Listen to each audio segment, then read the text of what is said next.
Teman-teman, sudah beberapa minggu yang lalu, Israel mulai membangun terowongan dengan jumlah yang sangat banyak di bawah Masjid Al-Aqsa. Bahkan PM Israel sendiri merekam video saat dia berada di salah satu terowongan yang langsung di bawah Masjid Al-Aqsa. Ini bukan peristiwa biasa, teman-teman. Ini ada tandanya, ada artinya yang kita perlu pahami dengan baik. Supaya teman-teman, kita nggak bangun suatu hari, tiba-tiba Masjid Al-Aqsa sudah hancur.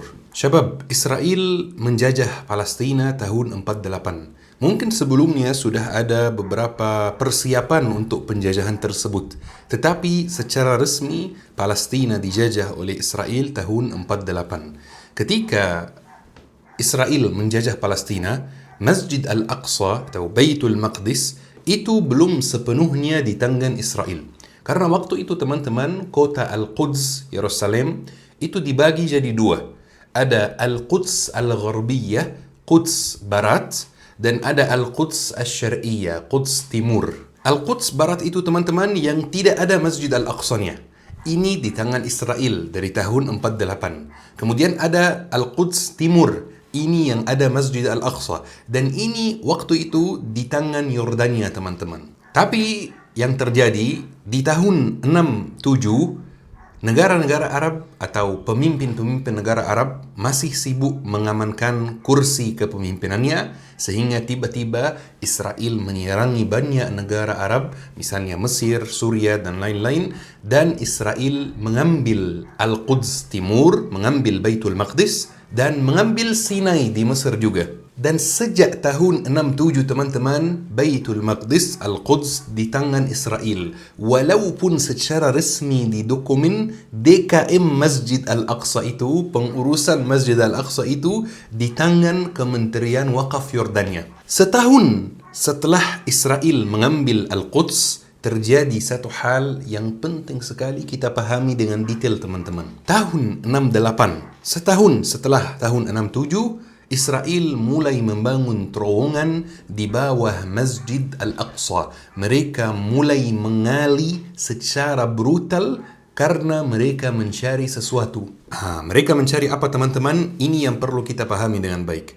Jadi, Zionis membuat sebuah klaim bahwa di bawah bangunan Masjid Al-Aqsa itu ada sebuah peninggalan milik umat Yahudi yang namanya Haikal Sulaiman atau Kuil Sulaiman. Dan ini sangat penting dalam akidah Yahudi, teman-teman. Karena dalam akidah Yahudi, mereka percaya bahwa di akhir zaman akan datang seorang pemimpin yang memimpin semua umat Yahudi di seluruh dunia dan memperbudak semua umat yang non-Yahudi. Di dalam akidah mereka namanya Mesias. Di dalam akidah kita namanya Dajjal. Semua Zionis menunggu momen ini, teman-teman. Bahkan bisa dikatakan semua Yahudi menunggu momen ini, teman-teman, ketika Yahudi memimpin dunia. Seolah-olah sekarang mereka tidak memimpin dunia.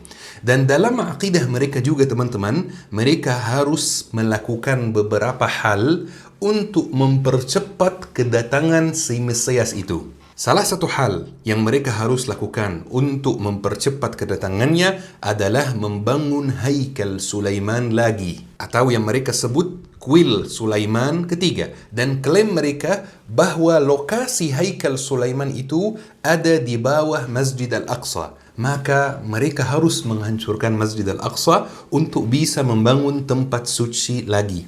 Karena Haikal Sulaiman buat mereka itu bisa kita katakan sesuci Ka'bah di kita. Dan syabab, berdasarkan klaim tersebut, tahun 68 mereka mulai mengali secara brutal di bawah Masjid Al-Aqsa untuk mencari peninggalan Haikal Sulaiman yang sebelumnya, Haikal Sulaiman yang dulu, supaya nanti kalau mereka ketemu peninggalan Haikal Sulaiman yang dulu, mereka bisa ada alasan di depan dunia untuk menghancurkan Masjid Al-Aqsa. Banyak sekali terowongan yang mereka bangun, teman-teman. Ada misalnya satu terowongan yang sangat terkenal di sana, namanya terowongan Al-Hashmu'anim. Ini panjangnya 500 meter, teman-teman, dan dalamnya 7 meter. Ini benar-benar membahayakan Masjid Al-Aqsa, membahayakan dindingnya, membahayakan bangunannya. Ada juga terowongan Al-Jisr Al-Kabir yang panjangnya 150 meter. Terowongan Al-Jisr Al-Kabir ini punya cerita yang menarik, teman-teman. Jadi dulu mereka bangun di tahun 90-an. Dan terowongan itu punya satu pintu, teman-teman. Jadi kadang-kadang ada beberapa orang Yahudi yang ingin masuk terowongan untuk beribadah. Karena buat mereka, walaupun ini di bawah tanah, ini tetap namanya tempat suci. Jadi beberapa orang Yahudi datang untuk ibadah, beberapa trip sekolah datang untuk mengunjungi terowongan. Jadi sudah agak sulit untuk membangun satu pintu saja. Jadi mereka buat pintu keluar, ada pintu masuk, pintu utama, dan pintu keluar dari arah yang satu. Tapi pintu keluar itu pas mereka gali, pas mereka buat, itu benar-benar membahayakan Masjid Al-Aqsa dan bikin retakan di beberapa dinding di Masjid Al-Aqsa. Sehingga warga Al-Quds, warga Gaza pun waktu itu masih bisa, dari Gaza masih bisa ke Al-Quds, warga Gaza pergi ke sana dan protes besar-besaran dan terjadi ibarat intifadah, teman-teman, dan terkenal dengan Intifadat Al-Jisr. Tahun 1996 ada 63 syahid dan 1.600 orang yang terluka. Dan yang lebih bahaya lagi, teman-teman, adalah terowongan Silwan. Ini tempatnya PM Israel merekam video di depan dunia, menampar umat Islam bahwa mereka pelan-pelan menghancurkan Masjid Al-Aqsa. Silwan itu, teman-teman, tempat yang unik. Tempat yang dikuasai oleh Zionis Israel dan mereka membangun terowongan di sana. Di Silwan ada sebuah air mata yang dibangun oleh Khalifah Utsman bin Affan sebagai wakaf untuk umat Islam, dan ini merupakan wakaf pertama di luar Jazirah Arab. Wakaf pertama di luar Jazirah Arab itu di Al-Quds, tabarakallah. Dan ini, teman-teman, saking jernihnya air yang di sana, kadang-kadang disebut zam-zamnya Baitul Maqdis. Bahkan saking bagus desa Silwan ini, teman-teman, ketika Romawi masih menguasai Baitul Maqdis, mereka melarang orang Yahudi untuk masuk desa Silwan ini. Ini desa elit, desa khusus Romawi saja. Teman-teman, Zionis membangun terowongan yang banyak, menggali setiap hari dengan tujuan mencari peninggalan Haikal Sulaiman. Walaupun sudah puluhan tahun mereka mengali, mereka tidak ketemu satu pun bukti arkeologis bahwa di lokasi tersebut pernah ada Haikal Sulaiman, teman-teman. Bahkan bukti yang mereka temukan itu, teman-teman, malah mendukung narasi umat Islam. Bukti yang mereka temukan itu bukti apa? Umayyah, bukti Arab, bukti dari bangsa Filistin dulu, bukti dari bangsa Romawi saat Romawi masih menguasai Baitul Maqdis. Tapi bukti yang Yahudi tidak ada sama sekali. Bahkan ada arkeolog Yahudi yang namanya Israel Finkelstein yang mengakui bahwa Haikal Sulaiman tidak pernah ada di lokasi Masjid Al-Aqsa. Terlepas dari peninggalan yang mereka cari, teman-teman, pembuatan terowongan di bawah Masjid Al-Aqsa sangat membahayakan dinding-dinding dan bangunan Masjid Al-Aqsa. Dan betul, teman-teman, kalau antum pergi ke sana, minta sama orang masjid di sana untuk ditunjukkan retakan-retakan yang terjadi di dinding Masjid Al-Aqsa gara-gara terowongan yang Israel bangun. Semua umat Islam diam, teman-teman. Tidak ada satu pun pihak di umat Islam yang melarang mereka untuk menghancurkan Masjid Al-Aqsa secara pelan-pelan. Bahkan, teman-teman, sebelum tanggal 7 Oktober kemarin, ketika perangnya mulai, Israel mulai mendatangkan sapi merah. Dan ini kita sudah bahas di kajian yang lain. Dan sapi merah itu, teman-teman, sebuah tanda dalam akidah Yahudi bahwa mereka akan segera membangun Haikal Sulaiman. Dan ketika mereka segera membangun Haikal Sulaiman, berarti mereka akan segera menghancurkan Masjid Al-Aqsa. Mungkin antum baru tahu informasi ini, teman-teman. Mungkin antum baru tahu bahwa ada terowongan di bawah Masjid Al-Aqsa. Mungkin antum baru tahu bahwa dinding-dinding Masjid Al-Aqsa mulai retak, teman-teman. Mungkin antum baru tahu bahwa tujuan jangka pendek Zionis adalah menghancurkan Masjid Al-Aqsa. Sudah tahu kenapa Hamas mulai perang, teman-teman? Sudah tahu kenapa Hamas memberi tamparan kepada Zionis dan tamparan kepada kita semua umat Islam? Sudah tahu kenapa Hamas dengan perang ini, Tufan Al-Aqsa, membangunkan kita dari tidur yang sangat dalam? Sudah tahu kenapa Hamas membuat kita peduli lagi dengan Masjid Al-Aqsa? Hamas menyampaikan pesan kepada kita, "Hei, bangun. Di sini ada tanah suci yang dijajah. Di sini ada masjid suci yang sedang dihancurkan oleh Zionis." Dan yang lebih keji lagi, ketika kaum pemecah belah umat Islam yang di KTP-nya ada agama Muslim, mereka mulai berteriak, kenapa Hamas mulai perang? Kenapa Hamas mencelakakan warga Gaza? Kenapa Hamas bangun terowongan? Kenapa Hamas ada di bawah terowongan di bawah Gaza? Lihat mereka seaneh apa teman-teman. Ketika Zionis bangun terowongan di bawah tempat sucinya sendiri sebagai Muslim, mereka diam. Tidak ada yang berbicara sama sekali. Tapi ketika Hamas membangun terowongan untuk menyembunyikan senjata yang mereka pakai untuk membela diri sendiri dan membela warganya, untuk menjadikan terowongan ini sebagai ruang operasi, langsung teriak dan langsung menuduh Hamas macam-macam. Israel tidak pernah diteriaki, kenapa bangun terowongan di bawah Masjid Al-Aqsa? Ini membahayakan tempat suci kami. Tetapi yang diteriaki hanya Hamas, hanya para mujahidin, hanya warga Palestina yang sedang berjuang demi kemerdekaannya. Wallahi teman-teman, ini saya memberikan persaksian di hadapan Allah Subhanahu wa taala. Orang yang berbicara seperti itu tadi yang saya sampaikan, hanya ada 3 kemungkinan saja. Tidak mungkin ada kemungkinan keempat, hanya 3 saja.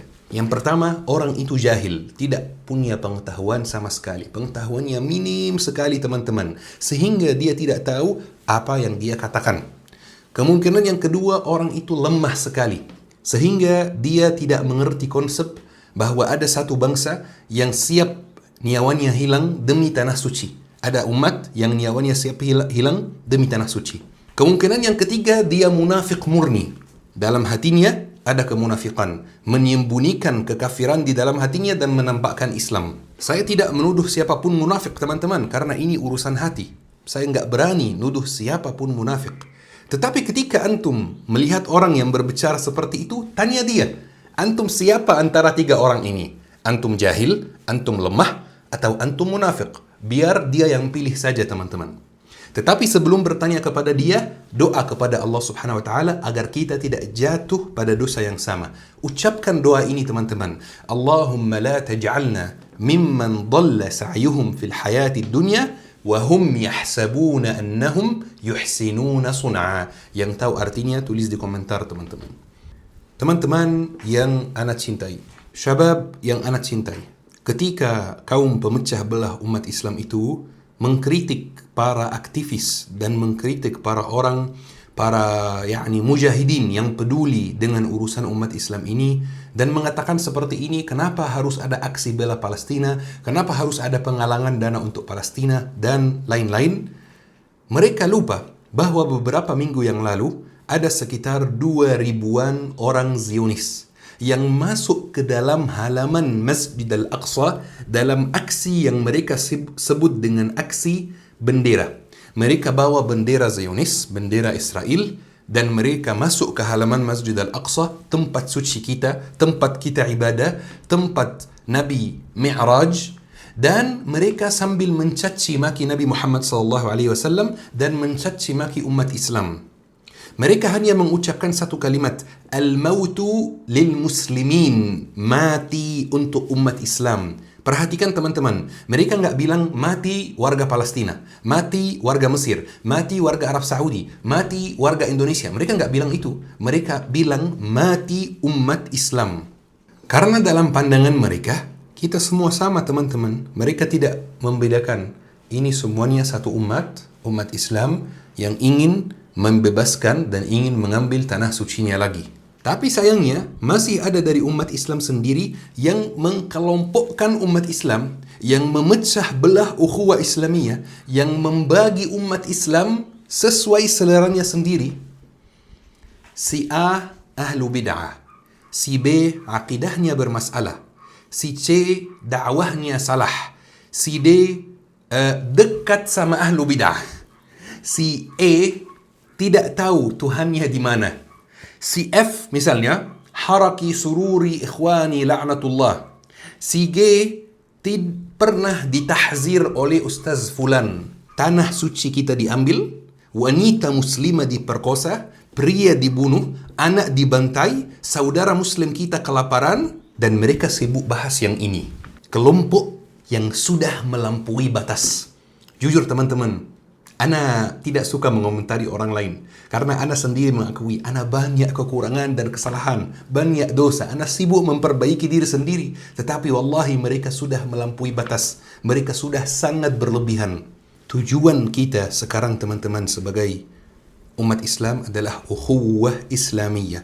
Menyatukan umat Islam. Kita harus mengenal kita siapa, tujuan kita apa, musuh kita siapa, apa masalah-masalah yang kita perlu tunda dulu. Masalah khilafiyah, perdebatan aqidah, perdebatan fiqh, dan perdebatan pendekatan dakwah ini tidak pernah selesai. Ini ada dari zaman sahabat sampai hari ini. Kenapa sekarang dipermasalahkan? Kenapa ketika tanah suci kita diambil, dijajah, baru diungkit-ungkit masalah ini dipermasalahkan? Siapa yang dibalik ini? Siapa yang support? Siapa yang mendanai? Syabab yang ana cintai, semoga kita semua insyaAllah diberi kelancaran untuk menuntut ilmu. Teman-teman, pesan ana satu, jangan mengikuti kelompok apapun yang memecah belah umat Islam.